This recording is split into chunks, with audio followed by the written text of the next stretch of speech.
আসসালামু আলাইকুম বন্ধুরা, আশা করি আপনারা সকলে ভালো আছেন। বন্ধুরা, আজকের এই ভিডিওতে আমরা একজন বাদশার জান কবজের একটি বিস্ময়কর ঘটনা সম্পর্কে বলতে চলেছি, যা শুনে আপনার মন ছুঁয়ে যাবে ইনশাআল্লাহ। তাই ভিডিওটি একবারে শেষ পর্যন্ত দেখবেন। বাগদাদ শহরে একজন অহংকারী বাদশা ছিলেন। তার একদিন ইচ্ছা হলো যে তিনি তার সাম্রাজ্য ঘুরে দেখবেন এবং তার কতগুলো জমি জায়গা আছে সেটাও সচক্ষে অবগত হবেন। তাই বাদশাহ তখন তার সিপাহীকে হুকুম দিল, আমার জন্য একটি ভালো পোশাক আনো। বাদশার কথা মতো সিপাহী একটি দামি পোশাক নিয়ে আসলো, কিন্তু বাদশাহ সেই পোশাকটি পছন্দ করলেন না। তাই সিপাহী অন্য আরেকটি পোশাক আনলে সেটিও তিনি পছন্দ করলেন না, বরং ফেরত পাঠিয়ে দিলেন। তৃতীয়বার চতুর্থবার একই অবস্থা হলো। এরকম বারবার হওয়ার পর একটি পোশাক বাদশার পছন্দ হলো। এরপর বাদশার জন্য একটি ঘোড়া নিয়ে আসা হলো, কিন্তু সেটি বাদশার পছন্দ হলো না। তাই সেটা ফেরত পাঠিয়ে দ্বিতীয়, তৃতীয় এবং চতুর্থ ঘোড়া আনানো হলো। যখন সেটিও পছন্দ হচ্ছিল না, তখন সিপাহীরা সব ঘোড়াগুলো একসাথে এনে বাদশার সামনে হাজির করলো। তখন বাদশাহ সেখান থেকে একটি ভালো ঘোড়া পছন্দ করে তাতে চড়ে বসলেন, আর পেছনে বাদশার সিপাহীরা বাদশাকে অনুসরণ করে চলতে থাকলো। কিন্তু দাম্ভিক বাদশাহ সেই সিপাহীদের দিকে ফিরেও তাকানোর প্রয়োজন মনে করলেন না। পথ চলতে চলতে সেই বাদশার সঙ্গে একটি ফকিরের দেখা হয়ে যায়। ফকিরের গায়ে ছিল একটি পুরাতন ছেঁড়া কাপড়। সে বাদশাহকে সালাম দেয়, কিন্তু বাদশাহ তার সালামের কোনো জবাব দিল না। তাই ফকির বাদশার ঘোড়ার লাগাম ধরলে বাদশাহ সেই ফকিরকে ধমকে সুরে বলে, তোর এত বড় সাহস আমার ঘোড়া লাগাম ধরে টান দিস, লাগাম ছাড় বলছি। বাদশার কথা শুনে ফকির তখন বলল, হে বাদশাহ, তোর সাথে আমার গুরুত্বপূর্ণ কাজ আছে। ফকিরের কথা শুনে বাদশাহ বলল, অপেক্ষা কর, আমি যখন ঘোড়া থেকে নামবো তখন বলিস। ফকির বলল, না, আমার এখনই বলতে হবে। এটা বলে ওই ফকির জোর করে বাদশার হাত থেকে লাগামটি আবার কেড়ে নিল। তখন বাদশাহ বলল, বল কি দরকার? ফকির বলল, অনেক গোপন কথা আমি কানে কানে বলবো। বাদশাহ তখন নিজের কান তার কাছে নিয়ে গেল। ফকিরটি বাদশার কানে কানে বলল, আমি মালাকুল মত, তোর জান কবজ করব। এটি শুনে বাদশাহ ভয় পেয়ে যায়।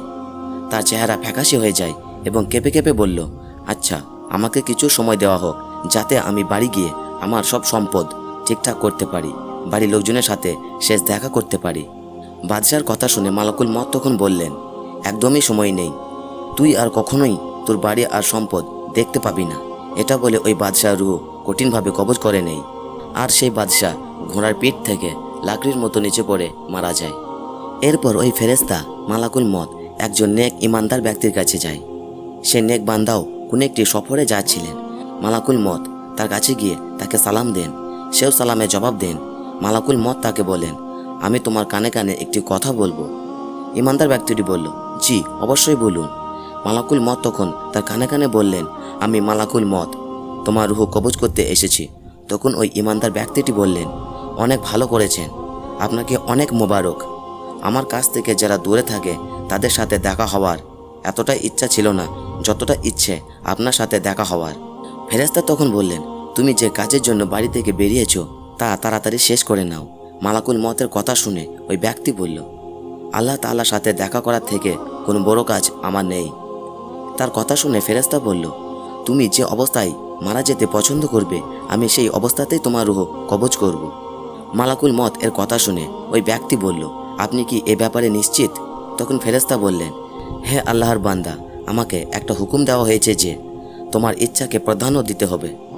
তখন ওই ব্যক্তি বললেন, আচ্ছা, তবে আমাকে উজু করে নামাজ পড়তে দিন, আর যখন আমি সিজদায় যাব তখন আমার রুহ কবজ করে নিও। এরপর ওই ব্যক্তি উজু করে নামাজ শুরু করলেন এবং সিজদায় তার রুহ সহজভাবে কবজ করা হলো। বন্ধুরা, যার যার কর্ম সেই কর্মের অনুযায়ী তার জান সেইভাবেই কবজ করা হবে। একজন গুনাহগার ব্যক্তি তওবা না করা পর্যন্ত সে গুনাহ করতে করতেই তার রুহ কবজ করা হবে।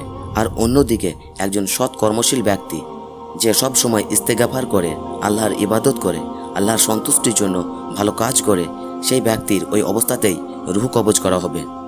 হযরত মুহাম্মদ সাল্লাল্লাহু আলাইহি সাল্লাম বলেছেন, যখন কোনো মুমিন ব্যক্তির তার শরীর থেকে রুহকে আলাদা করা হয় তখন কারো কারো কাছে মনে হয় যেন তাকে কেউ খুব সুগন্ধি ফুল উপহার দিয়েছে এবং সে সেই সুগন্ধির সাথে সাথে নিজের রুহকে ছেড়ে দেয়।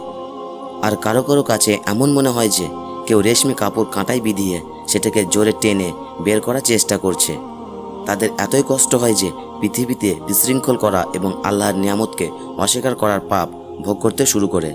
তো বন্ধুরা, কেমন লাগলো আজকের এই শিক্ষণীয় ঘটনাটি? কমেন্ট করে আমাদের অবশ্যই জানাবেন। আজ তাহলে এই পর্যন্তই।